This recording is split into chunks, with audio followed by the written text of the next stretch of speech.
Previously, on DB431, we discussed the role that markets and states play in the process of developing countries. We have also seen that governance, both at the national and the local levels, is key in shaping, for better or for worse, the development outcomes of countries. Today, our discussion will be framing the role of civil society organizations and their role in development, as well as the positive process that collective action and community-based organizations can play in this. But besides of, or in addition to all of these things we have seen, there's still a missing piece that is key in the discussion of development. And this is the fact that civil society is not only organizations, it is also so much more than that. It's the day-to-day life decisions of men, women, husbands, wives, and even children. And we cannot leave aside the core institution of the household in the discussion of development. This is why today we are going to discuss in this new chapter of DB431 the role that intra-household gender relations play in achieving development outcomes from the household to the rest of the community and the whole country. So what's the relevance of this topic? Just to discuss some key points, we can see that the household and the institution of the family are a fundamental thing when thinking about development. Because of this decision-making process that we've been discussing, in terms of the development goals, number 5 has proposed to achieve gender equality and to empower all women and girls. And this is directly related to the fact, as we will see later, that gender equality is directly related with the household decision-making processes and the relations that happen within the household. In addition to this, we have seen that poverty levels are still higher for women than men throughout the whole world. And this is a key issue in the sense that what women have or don't have are their poverty rates, their income levels, their assets, are all things that influence how they relate within the household and their role in the institution of the family. Moreover, in the context of the COVID-19, we have seen that the pandemic has increasingly made women to leave the workforce and have to increasingly deal with the unpaid care, which is not a new thing, but it's still something that is increasing with the COVID, and it's a key issue that has been that nations have been trying to decrease through time. So this means a major involution in this topic. Well, if we discuss a bit about the data that's present in this, we can see that the CG index maps the different countries based on measures of discrimination against women in social institutions across 180 countries. And by taking into account laws, social norms, practices, it captures all the underlying drivers of gender inequality. And this aims to provide the necessary data for transformative policy change. We can see that this includes discrimination in the family, physical integrity restrictions, access to productive and financial resources, and restricted civil liberties.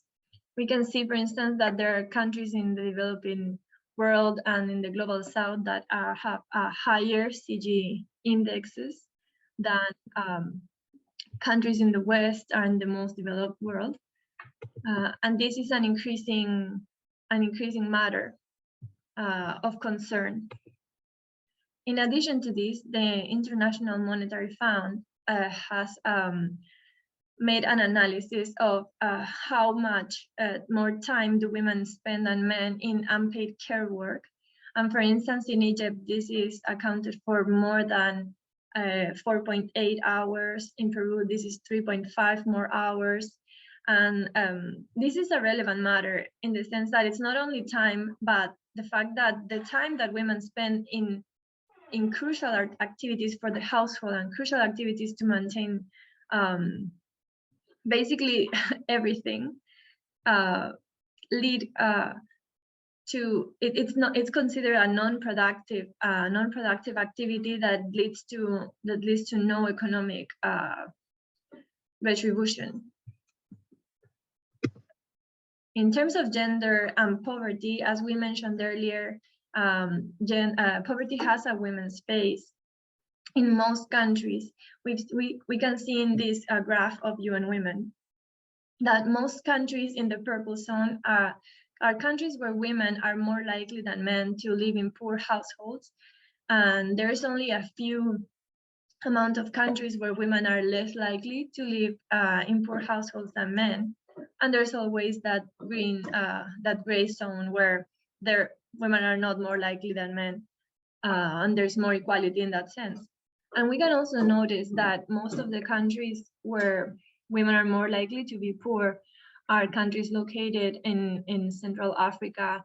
And this approaches us to the case study that we will see later. Finally, and coming back to the unpaid care and the relationship with COVID, we can see in these last graphs that women do at least twice as much as unpaid care work, like childcare and housework, and sometimes even 10 times more. And this has increased in the context of COVID-19.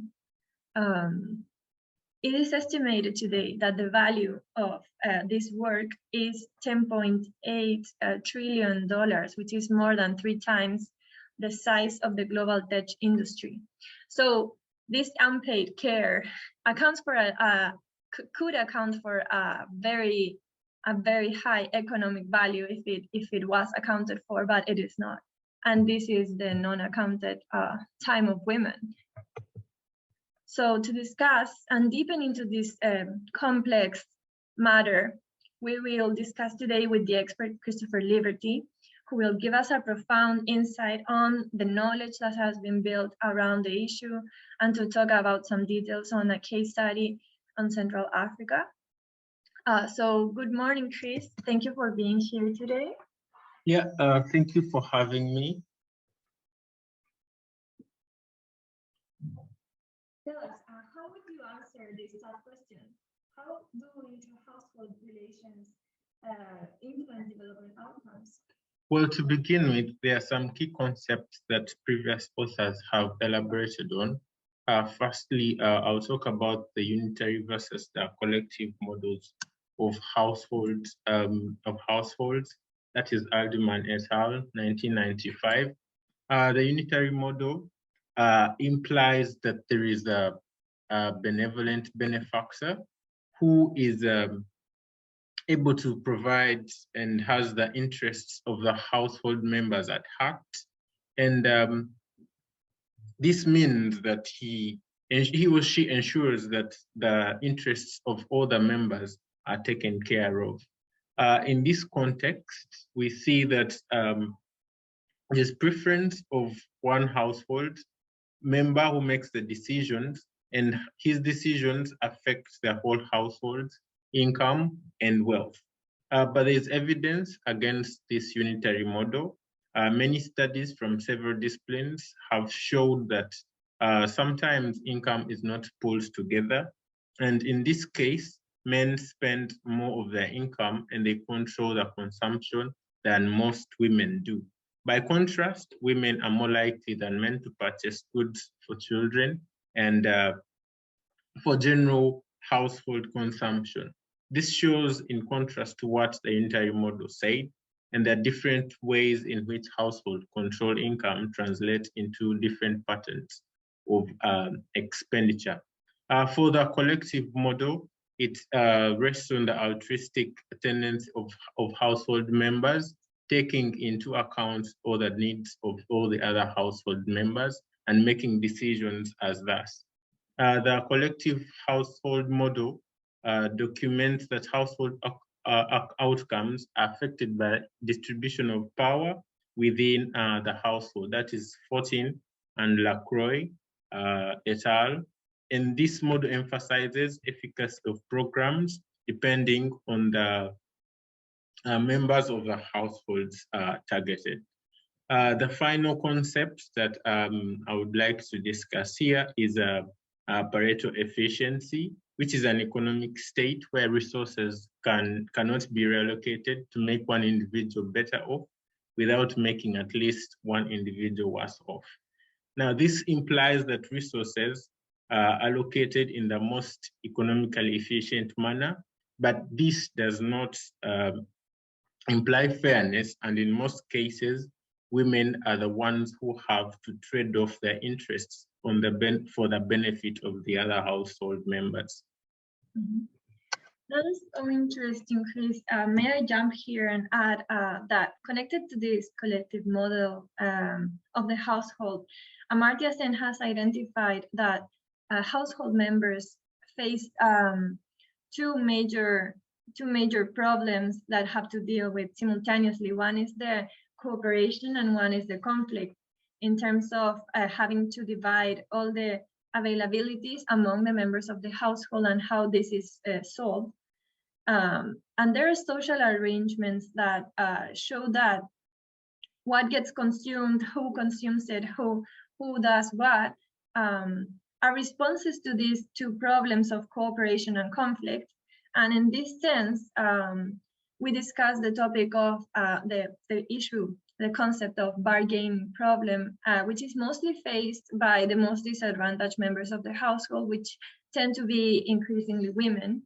And in this bargaining process, women would be disadvantaged as they face different utility functions and tend to have less bargaining power against the other decision maker, who in this case would be the man or the head of the household.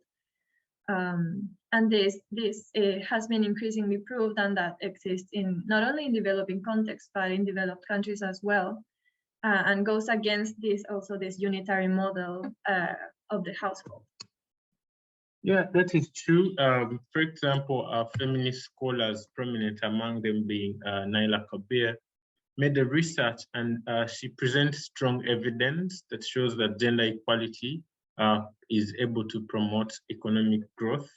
And like Maria was saying, women's access to employment, one, improves their bargaining power, but also access to employment, education opportunities, reduces the likelihood of household poverty, and resources in the hands of women for long has proven that it has increasing outcomes for human capital and capabilities within the household. So gender equality promotes economic growth, and indeed some of the fastest growing countries have showed that the need for gender equality proves the need for women's involvement. And as we put resources in the hands of the women, this has implications for development strategies, as we will discuss later in this conversation. Yeah, so indeed we can see that there is this like shadow subsidy of economic growth, as Kabir argues.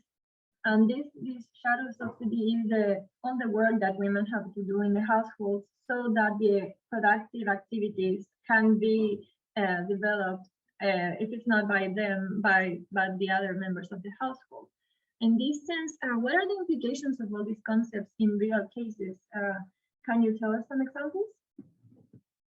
Okay, thank you very much, Maria.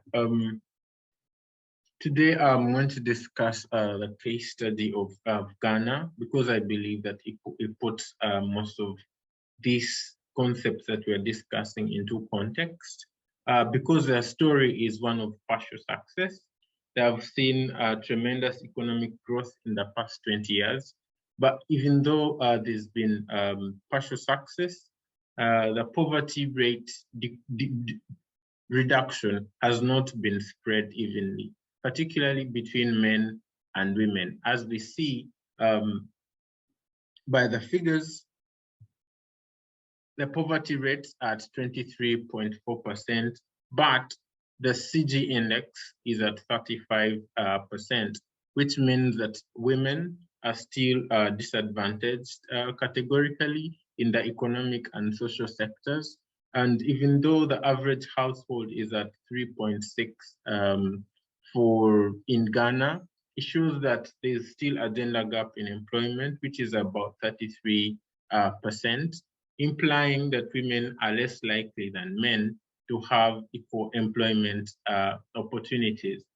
Now, in the next discussion, I'll share statistics, especially from Oxfam International, which estimates that just one of the richest men in Ghana earns more in a month than one of the poorest women could earn within 1,000 years. This shows the high level of inequality, and it shows how women have been left behind and how men have gone so far. And it also indicates that women are more likely to be poorer and have fewer assets. This is also showed in its inheritance practices, which are generally skewed against women. Inheritance practices in some areas, especially in the north, shows that daughters cannot inherit property from their parents, and those who do are not able to utilize them oftentimes, where the brothers and the other male household members are the ones who farm and till the land and sell the produce. So even though Ghana has seen a tremendous improvement in their economics, still there's pervasive gender inequality, at 6%, and this is not supportive of the economic growth that has taken place. In terms of education, the literacy rates in Ghana are at 79.04%, but it is higher for males, and we can see a stark difference, 83.52%, and then 74.47% for females. Now, as we've earlier discussed, bargaining power is always showed in terms of the level of education. Now, when women have less rates of education, then that means their bargaining power keeps getting reduced. Now, in the reading by Arthur Holmes and Abrefa Busia 2020, we see that there's increasing participation of women in artisanal and small-scale mining sectors, which has offered women increasing incomes that gives them better opportunities and higher bargaining power in decision-making at household level. In Ghana, there are high cases of extended families, and these extended families have affected women's decisions not to pool income together with their husbands. And this, as we've seen earlier in the unitary model, this does not support the unitary model, rather goes against it. Now, Galamsey women, who are the women who are participating in ASM, have altered their decision-making dynamics concerning food to cook, children's education, and family sizes. They've been empowered to also participate more in household decision-making, especially about their sexual relations and sexual rights, and the number of children they can have. However, in terms of collective bargaining, we've seen outcomes in children's education and bulk purchasing of foodstuffs, and this is in line with the discussion with Chiapoli and Molina 2020. Yeah, now to expound more on this, I'll give chance to Maria to share a story in Chile. Yeah, well, as you mentioned, the case of Ghana is super interesting because it's a middle income country that you could consider that it's been improving in most of the data that we see. And the case of Chile in Latin America is fairly similar in some of these scenarios. It is a middle income country with fairly good performance in terms of women's legal rights and economic opportunities. As we've seen, the CG index of Chile it's also like 36%, very similar to Ghana. We've seen that 44.6% is the rate of female employment.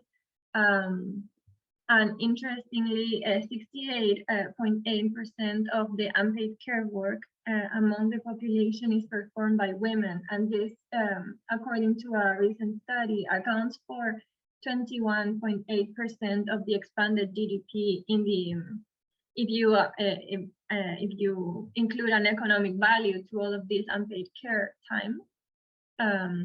This is mostly done through time surveys. And also, as we fairly discussed, 77.5% is the index for the World Bank's Women, Business and the Law Index, which is, yeah, it's also been increasing in the past decade.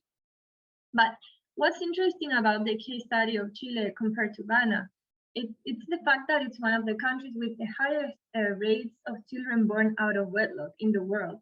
So if we take this into account, we can see that women are not only in charge of the household as it would be in most of the country cases, but also they are mostly responsible for their children, and the absence of the father and the legal compliance of the father is a very important issue in terms of the bargaining power that women have. So yeah, including some of the data, we can see that the poverty rates of Chile are a bit lower than Ghana, it's 8%, but the average household size is very similar, and the gender gap in employment is also 28%, very similar to Ghana. If we discuss how can policies improve the bargaining power of women, Martinez in 2013 found that increasing the level of income that's available to women, thanks to more child support rights, has led to increasing the probability of school attendance of children under 19, with the largest effects in secondary school attendance. And it has also led to a decrease in the hours that men work and the probability of working, because yeah, basically women are receiving external sources of income from the child pensions, and that's an incentive for men to stop working. But we haven't seen effects on female employment. And more recently, Hedgenes in 2020 found that the increased access and the increasing speed of divorce processes has also increased school enrollment for children from like 3.4 to 5.5% points, especially in secondary school enrollment. So we see here that divorce laws and improving child support rights in a country case where most of the women are fully responsible for their children, there is like little binding for the fathers to take responsibility for their children. We see that women have there are policies that can increase women's bargaining power, and their decision-making process increases development outcomes as the school enrollment can be. But if we go beyond these like dual income household models, we have to also consider that there is a growing vulnerable group of women who are single economic heads of households. Like the fact that women are mostly responsible because their children are born out of wedlock is only one example of this, but 17% of women in Latin America are in this position of being single economic heads of households. And this is partly one of the reasons that women's poverty is so high, because there is no household that brings them a dual income. And in addition to this, we have to consider the role of extended families, as Chris suggested in the Ghana case. Extended families are generally not accounted in the research of the household and development. But for instance, Arauz and Siles in the Chilean context have found that there are culturally defined kinship styles that lead to family solutions about caring that are generally preferred over non-family care alternatives, even if the state provides them. So if you don't account for the role of the extended family, like in the Ghanaian case or in the Chilean case, the research is not complete, basically. Yeah, thank you, Maria. Now, to wrap up all this, we've been answering the question, how do intra-household gender relations, their variations across contexts, in this case, Ghana and Chile, influence development outcomes. Now, one, we've discussed that improving female bargaining power and ultimately gender equality in and outside the household is a key priority. And like Naila Kabir proved in our studies, this leads to improvement in development. Now, the two case studies of emerging countries, Ghana and Chile, show that there is room for improvement, especially in improving female bargaining power. Now, how do we do that? One, intra-household gender relations positively influence development outcomes. And this, I think that has been established already, especially when households are able to make joint developmental decisions. And the collective model of household decision-making still prevails. Now, the collective household model of decision-making, as we have discussed, prevails when there is a balance in bargaining power between the two household decision makers, the man and the woman. Now, to raise the woman's bargaining power, we've seen that it is through increasing their income, with the example of artisan and small-scale miners, and increasing their education, as we've shared with the literacy rates in our cases, and improvement in the ownership and use and access of assets, which increases the women's income. Secondly, the effectiveness of development interventions is dependent on understanding how resources are allocated within households. So that means that development interventions that are aimed at improving the status of the economic and social status of households should be keen to understand how resources are allocated and how decisions are made at household level. Key among the programs is the cash transfer program, where it shows that there's strong evidence that giving cash or food to the women leads to better development outcomes. Meaning, if a cash transfer program that is designed does not take into consideration that women would be better custodians of the resources, I think the success and effectiveness of that program would not be as high as if they were given to the women. Now, finally, policies that improve women's bargaining power can and should go beyond the transfers, because we've seen that divorce laws, both in Chile and in Ghana, should be accommodative to improve the role of women and allow them to have a way out, especially if the marriages or if the household's bargaining power is not in their favor. Then intestacy laws in Ghana, which influence the inheritance rights of women, should also be revised because we've seen that women and girls have low chances of inheriting and using the assets from their parents.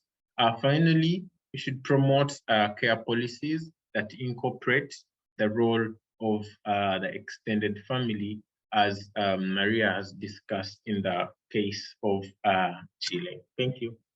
Well, there you have it, folks.